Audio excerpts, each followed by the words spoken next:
महोत्सव की आप सभी भक्तों की जयकार हो। हरे कृष्ण। राम विष्णु पराय कृष्ण पराय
स्वागतम स्वागतम।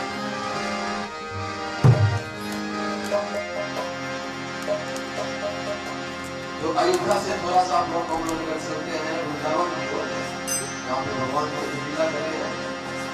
बाल लीला भगवान जी के सब लीलाओं में से बाल लिया ज्यादा मनोरंजन मनोरंजन, फुल एंटरटेनमेंट। तो आज उसके बारे में थोड़ा चर्चा करेंगे। छोटे छोटे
ओम नमो भगवते वासुदेवाय।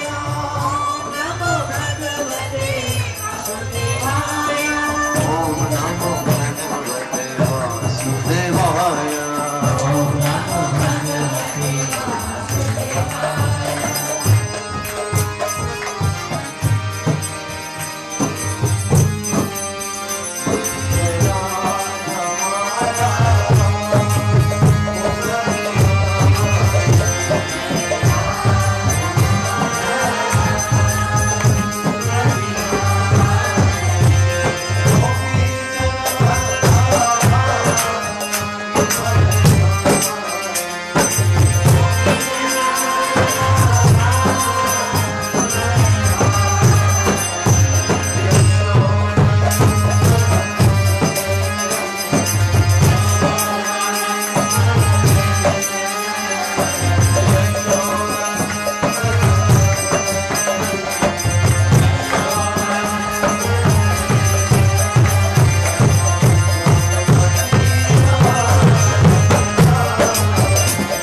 आप सभी उपस्थित भक्तजनों की जय जयकार। हरे Krishna.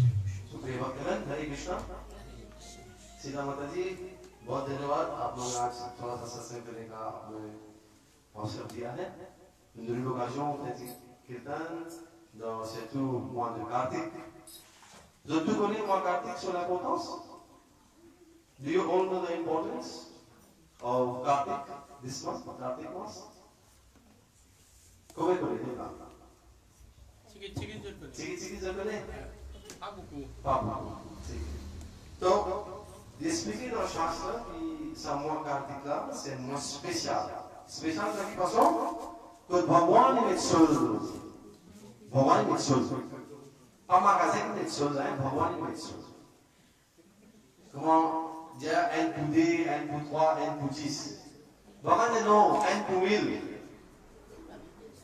Bon, pas bon.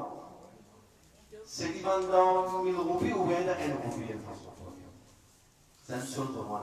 En d'autres mots, si vous faites un Bhagwan sur mantra, sur japa, on dit Hare Krishna, Krishna Krishna, Hare Hare, Hare Ram, Ram Ram, Hare Hare. Alors ça, un Mahamantra vous fait. Alors finalement, il expliquait dans le Shastra, ça un an, il multiplie par 1000. Ou bien 1000 fois bénéfice.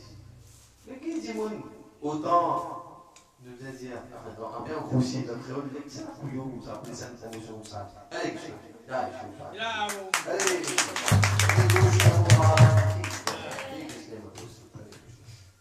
une grande guirlande, ça allait.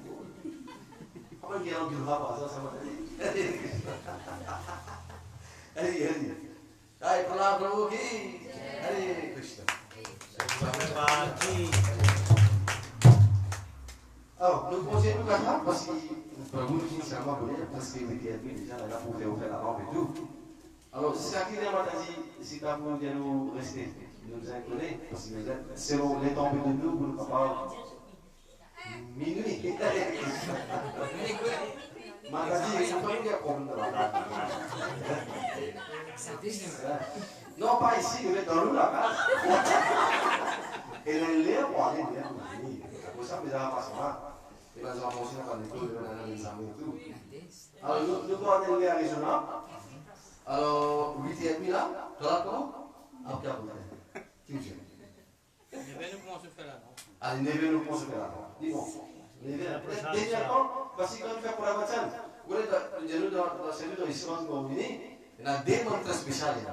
Mahamantra, il y a un, mais tu dis ensemble, Hare Krishna, Krishna Krishna, Hare Ram, Ram Ram, Hare Hare. Mais il y a un mantra, vous les dire Om Namo Bhagavate Vasudeva, je te connais ça. Qui fait? Parce que classe, on va ça. Mais quand on dit Mahaprasade Govinde, tout le monde l'aime, tout jamais. Je ne sais pas ça, mais c'est moi ici, le fait Om Namo Bhagavate Vasudeva. Et c'est peut-être Sangeet, donc je ne sais pas quel sommeil. Mais c'est bon, ध्यान पूर्वक हम सुनिएगा थोड़ा सा écoutez, parce que j'expliquais le Shastra, surtout si vous pouvez écouter le Kartik Mas, le Damodar Lila, on a beaucoup de bénéfices. Qui fait une écoute Krishna Katha, beaucoup vont expliquer ça. Qui l'importance, qui l'avantage de l'écoute Krishna Katha? What is the advantage of hearing Krishna Katha? What is the advantage? Qui l'avantage? क्या पुण्य क्या लाभ है तो हमेशा हम लोग एक श्लोक लेते हैं श्रीमद् भागवतम से Shrimad Bhagavatam the premier chant avec canto chapitre 2 texte 17 कहते हैं श्रीमतां स्वकथा कृष्ण बोलिए श्रीमतां स्वकथा कृष्ण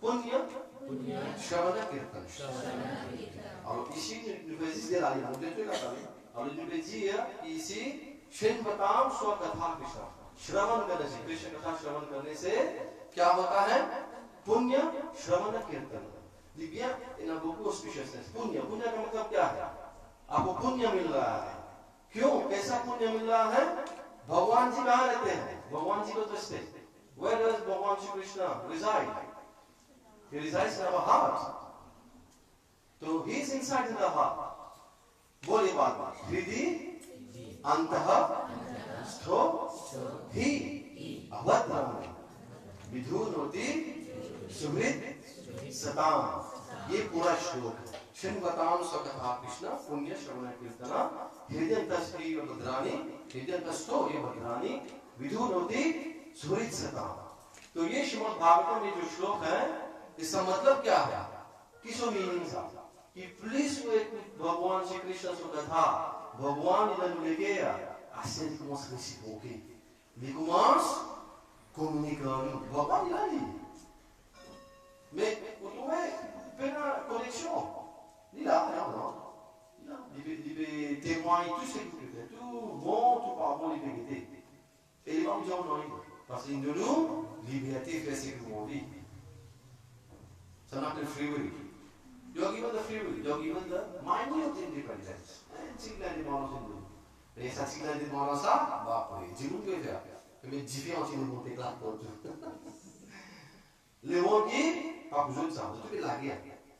Expliquer कि तू से कर सारे बोलना तू ही वो भगवान श्री कृष्ण तू पूरी सा ईशावाशम इदम सर्वम premier में श्लोक का वाला हुआ श्लोक उपनिषद का वाला expliquer तू से कहना तू भगवान Shri Krishna nous propriétaires la matin des autres descendons la case nous pas la case et où la case Laissez-moi nous mourre dans ce sens-là qui Prabhu Salakaza pour Krishna Sara.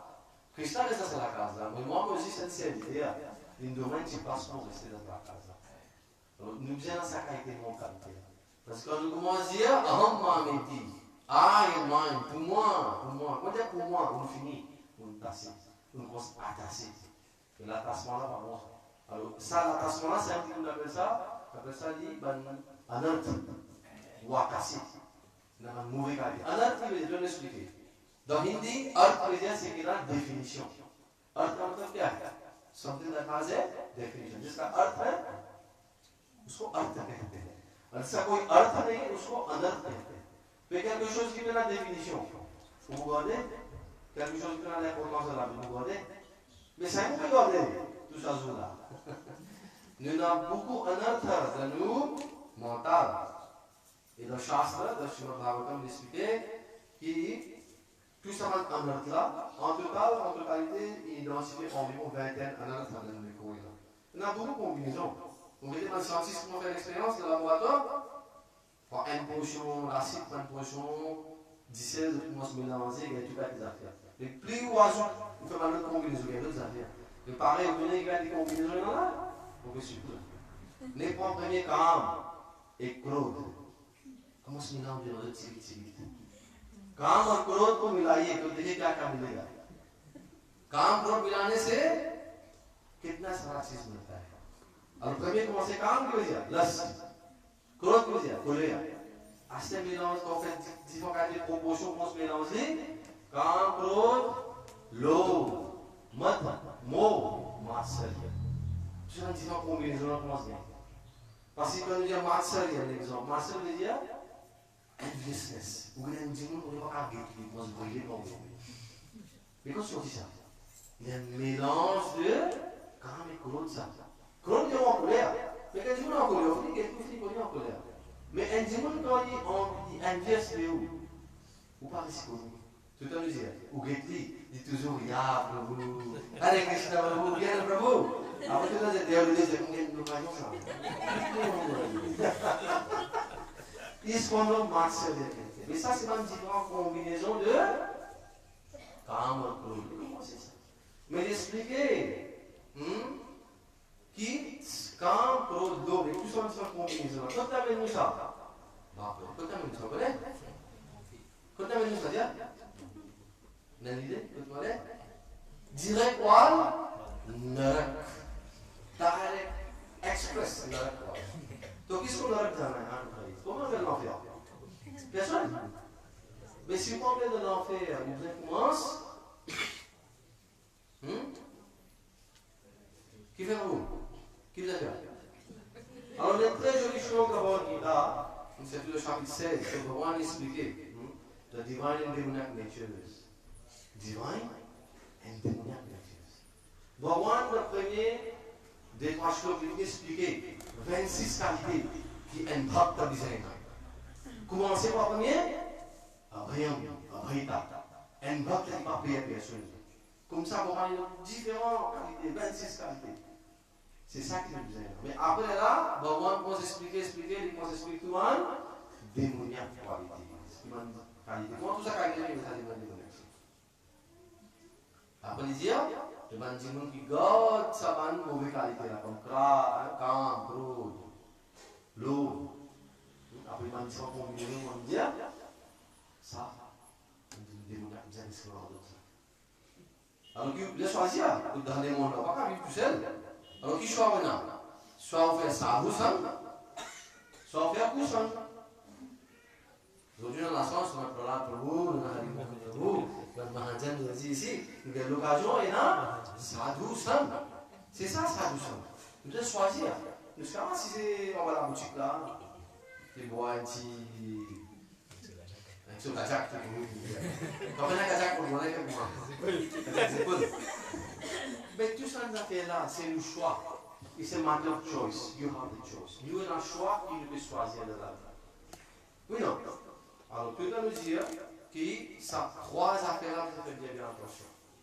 Kam, Claude et Claude. Qui va nous poser ça? Parce qu'il est connecté avec Damodar Lila, là, nous parlons de ça. Alors, nous c'est répéter ça là ensemble. Alors, je vous trouvez, sanskrit ça, mais quand vous lisez ces animaux-là, tu comprends et Bhagwan qui te dit ici. Bhagwan Shri Krishna m'explique Arjun. Dit Trividham Narakasyedam. Trividham Narakasyedam. Baap रे. Trividham, c'est la trois quelque chose là. Ça, on ne va pas connaître. Trividham Narakasyedam. C'est-à-dire, on va dire Narak ça. Après, qu'est-ce qu'il y a Dwaram Narakam Atmanah. क्यों बोला द्वार लाखों नरक के द्वार आत्मा को लेकर वहां तक लेकर क्या है काम क्रोधस तथा लोभस काम क्रोध लोभ ये जहाँ वाला रात्रि विधम न समय मात वाला है ना तस्मात् इतम त्रयम तजे तस्मात् इतम त्रयम तजे रजिया त्यागो Enzim qui a l'Esprit Saint, vous êtes diable sans trois affaires là. Sinon, la porte narak ouverte. Alors je viens de parler de narak, non? Que je parle? Soit? Combien on va dire soit? Soit non, maman, vous allez tourner après sinon. Quand casse fini, quand vous allez le travail. Mais dans soit quand vous allez là-bas, pareil, ça compte, on a encore bien plein. Un limite de soit qui a l'une. Quand casse fini, à tout punya qui nous ramassé, une faire, quand on voit dans ce soir-là, quand tout punya fini, les comptes est bon, zéro, retourner. Ça, comment c'est d'abord, il t'explique. Alors, il est bien important qu'il nous fait le choix que nous doit aller.